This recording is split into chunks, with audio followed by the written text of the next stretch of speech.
Hey guys, Manal here, welcome back to my channel. Today I'm going to be teaching you how to make these cheesy garlic jalapeno mashed potatoes. For this recipe, you're going to need 6 to 7 medium-sized potatoes and you want to bring them to a boil. I am using the Yukon Gold potatoes for this recipe, but feel free to use whatever you have at home. Now once your water comes to a boil, just let your potatoes simmer with the lid on. I simmered mine at high heat for 20 to 25 minutes. You'll know your potato is done when you can slide a knife right through and it'll come out easily. This part's super important, I can't stress it enough. Make sure you run your potatoes under cold water before you begin peeling or you will burn yourself. Anyways, I'm using this pastry knife to mash these potatoes, but feel free to use whatever you have at home. I do find it so much easier to use this, even though it's not meant for potatoes. And now it's time to cook. Let's start off by melting 1/3 cup of unsalted butter. Once your butter is completely melted on low heat, you can begin to add your garlic. I used 8 to 10 cloves. Feel free to add more or decrease the amount of garlic you want in this recipe, but I personally love garlic and this was the perfect amount. Just make sure your heat is on low. You do not want to burn your garlic. This took me about 6 minutes to get this beautiful golden color, and once I reached this, I added in the pre-mashed potatoes. Now what you want to do is actually fold the garlic into the potatoes like so. So I did this for about 2 minutes to really make sure I incorporated that garlic into those potatoes, since it is the base flavor of this entire recipe. And now I went ahead with my pink salt. I added about a tablespoon, but feel free to add salt to taste. And now for the MVP, the heavy cream. I added this in doses. I did use 1/3 cup, but make sure you're just adding a little bit in at a time, folding that in to make your potatoes fluffier as you go, and then just keep adding more and more until you're satisfied with the final consistency.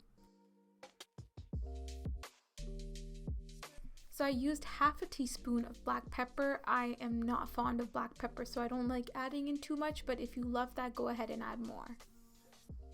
And then once again, just fold it in until you're happy, and that's it. You're done. You can turn off the stove and we can start baking. I am now transferring the potatoes into an 8x8 oven-safe dish. Just make sure you're leveling your mashed potatoes so that they come out evenly.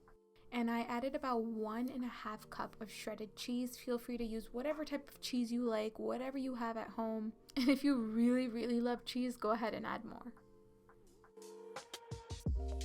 I love spices, so I went ham on the crushed red pepper. Feel free to add as much or as little as you like. 1 tablespoon was more than enough for me. And then I added some chopped green onion and 1 jalapeno. If I had more jalapenos laying around in my fridge, I would have definitely added it. I love my spices, but unfortunately, that's all I had.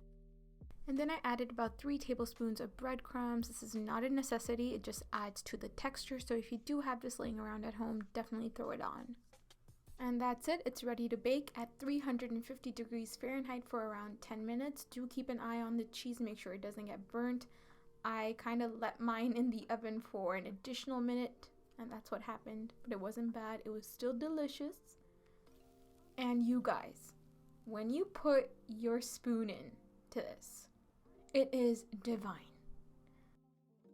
It's so cheesy and so creamy, and that crushed red pepper and jalapenos give it a really nice kick. Oh my god, just looking at this is making me drool. I love my cheese, but my stomach doesn't, so I gotta take it easy.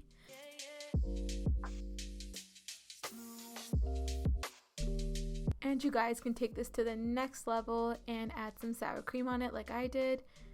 It is indeed a match made in heaven. Anyways, I hope you guys like this video. Please subscribe to my channel for more. Give this video a big thumbs up, and I'll catch you in the next one.